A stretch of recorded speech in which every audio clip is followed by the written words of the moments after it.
Las irregularidades del programa. Tras la victoria de Chanel, han salido una serie de datos a la luz que dan a entender que su victoria estaba predefinida. Vamos a analizarlos tratando de recoger únicamente la información veraz. 1. La relación entre Chanel y RTVE. He de decir que ha sido bastante difícil investigar en cuanto a este punto. Aunque gran parte de la información periodística desvela la historia del artista Chanel y sus relaciones con RTVE, la información en cuanto a Slow Mo, su canción, es mucho más difusa y en diversos artículos se pretende dar a entender que simplemente salió de la nada como la propuesta de una unión de autores con el apoyo de una discográfica, cuando la realidad no es tan inocente. El primer y original compositor de la propuesta fue Leroy Sánchez, el mismo compositor principal de Voy a quedarme, canción que se presentó el año anterior como una de las propuestas de Blas Cantó. Si bien en ese caso sí hubo una votación para que el público exclusivamente eligiese entre esa y otra propuesta para Blas Cantó, la cuestión es que Leroy es un artista que, en consecuencia, ya ha trabajado muy estrechamente con la cadena pública RTVE. En segundo lugar, Chanel ciertamente es una persona con una trayectoria artística bastante grande, pero en las artes escénicas, y casualmente gran parte de ella se dio en producciones de RTVE, participando por ejemplo en Águila Roja y más recientemente en El Continental y el concurso Tu cara me suena, siendo además protagonista en las nuevas webseries de Play Z, Cupido y Wake Up. En cuanto a la propuesta, Slow Mo fue finalmente apoyada por BMG, una discográfica internacional que permitió una mayor inversión, trayendo una mejora en la producción mediante el productor inglés Keith Harris, el compositor brasileño Iber Fortes, el DJ holandés Arjen Zon, no sé cómo se pronuncia, lo siento, la cantante canadiense Maggie Sabo, igualmente, y el coreógrafo americano Kyle Hanagami. Resulta que, por un lado, RTVE ya había realizado proyectos en colaboración con esta discográfica en repetidas ocasiones, y que por otro, dicha discográfica se presenta una vez que RTVE cambia su reglamento en cuanto a los contratos musicales, por lo cual ya no se quedaría con el histórico 50% de los derechos editoriales y los compositores se quedarían con el 100% de los royalties. Precisamente BMG también apoyaba la propuesta de Azúcar Moreno, la otra discrepancia entre el público y el jurado profesional que se dio en la semifinal.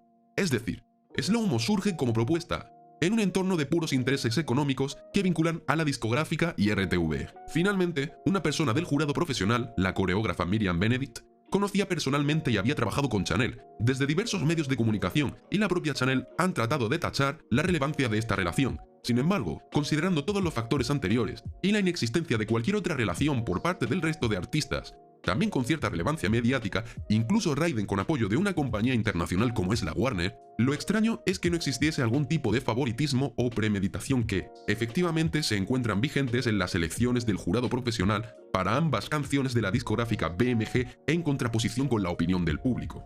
Se entiende que un jurado profesional no se debe dejar guiar por su opinión personal, y sí por criterios en cuanto a la calidad musical, escenográfica, etc. Y sin embargo, resulta que uno de los jurados, uno de los que otorga 12 puntos a Chanel y 10 puntos a Ay Mama, la propuesta de Rigoberta, la otra canción, que por encuestas podría dejar fuera a Tanchu pero difícilmente ganar, también establece la peor puntuación a las artistas gallegas, incluso por debajo de una actuación que no tuvo puesta en escena por estar el autor confinado. 2. El sesgado sistema de votación. La idea era establecer un sistema de votación similar al de Eurovisión. Sin embargo, la propuesta del programa ha contenido finalmente un sesgo enorme hacia la elección de la cadena televisiva frente a la elección de elementos ajenos a ella. Primero, recordemos que las propuestas también vienen de un jurado profesional de RTVE, cuyos criterios son opacos, no de diversas elecciones con relativa capacidad de elección por parte de los habitantes de ciertos territorios, con cada territorio un método propio de elección, es decir, todo centralizado. Segundo, el jurado profesional del programa también era enteramente seleccionado por RTVE, y ellos decidieron que Miriam Benedict estuviese en él a pesar de su antigua relación con una de las concursantes, con la cual y con cuya propuesta también guardan relación.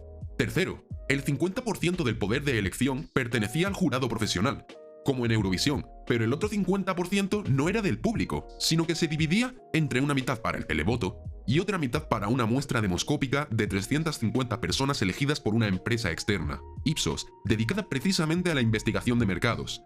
RTVE indica que los criterios fueron que la elección fuese equitativa territorial y poblacionalmente hablando.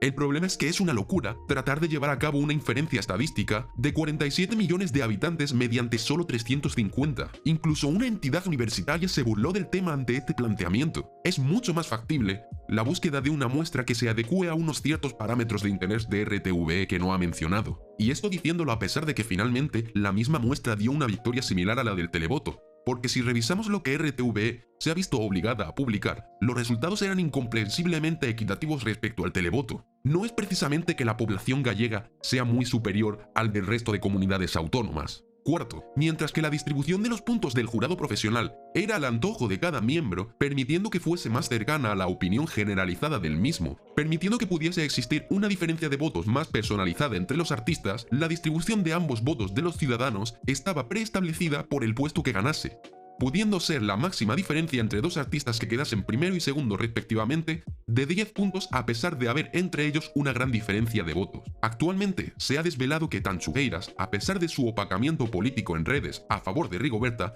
habían recibido el 70% de los votos del público, frente a un 18% de Rigoberta, y solo un 4% para Chanel, la ganadora. La diferencia es increíblemente ajustada en el voto demoscópico, pero si se hubiese llevado a cabo cualquier tipo de cálculo para repartir de forma algo más proporcional los votos con respecto a la elección del público, Tanchugueiras ganan por goleada a pesar de que el público reparta un menor número de puntos, como podemos ver en este ejemplo. Lo curioso es que, a pesar de esos factores, Inés Hernán, la presentadora del programa, quizás una de las personas más comentadas en redes sociales durante aquellos días por sus vestidos, y por su mayor acercamiento con las referencias y forma de expresarse de los jóvenes, dedicó bastantes espacios del programa a destacar lo democrático del asunto, a animar a los espectadores a participar de la democracia que suponía la música, casi haciendo parodia de la teoría de la aguja hipodérmica con dicha palabra.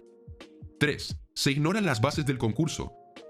Más allá de todo esto, Slow Mo tiene una serie de problemas en cuanto a las bases del concurso, y es que si bien se han planteado diversos elementos cogidos por pinzas como la mención de Bugatti, una marca comercial, o el porcentaje de lenguaje extranjero, existe una base que parcialmente se incumple. Para participar, era necesario que al menos un 50% de los participantes de la propuesta tuviesen nacionalidad española.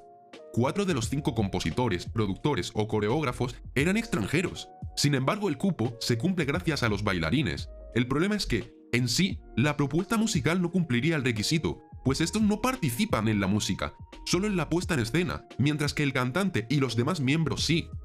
4. La estafa. Debemos recordar que el Benidorm Fest ha sido uno de los tantos actos financiados con el dinero de los contribuyentes, siendo incluso la entrada gratuita al asistir presencialmente, y sin embargo, el televoto se mantuvo con el sistema original, planteando tarifas para votar hasta de 2 euros si se pretendía hacer a través de llamada. Y si bien se podía votar por mensaje, de forma algo más económica, esta es una opción que muchas compañías telefónicas desactivan por defecto para evitar cobros no deseados a sus clientes, por lo que muchos de estos votos no serían posibles.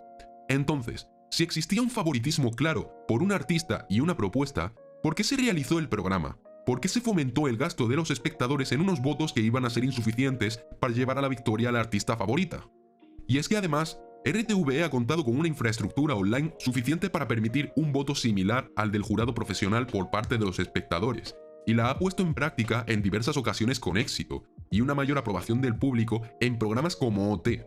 Eurovisión también cuenta con infraestructura online para facilitar el voto a varios artistas, y todo esto hubiera sido más que suficiente para equiparar el funcionamiento del voto profesional y el del público, y que se dé más proporcionalmente sin excesivo espacio entre los artistas por no permitir al público elegir más de una opción. Por muchas explicaciones que en estos momentos de transparencia se estén dando desde RTVE, que desmienten un favoritismo por su parte, ante tantos factores resulta mucho más difícil pensar lo contrario, y el resultado final es que una cadena de televisión pagada con dinero público había llevado a cabo una posible estafa económica hacia los usuarios del televoto, un feo a los contribuyentes del país y un intento de manipulación y alteración mediática de la opinión pública que ha llevado a un malestar generalizado. Según los datos mostrados por RTVE, se habían realizado en torno a 59.000 votos, de forma que el gasto ciudadano, solo en las votaciones de este programa, sin tener en cuenta las semifinales, se encontraría, considerando las tarifas de SMS y de llamada, en torno a 85.500 y 118.000 euros, cuando podría haber sido un gasto mucho menor utilizando medios online alternativos disponibles.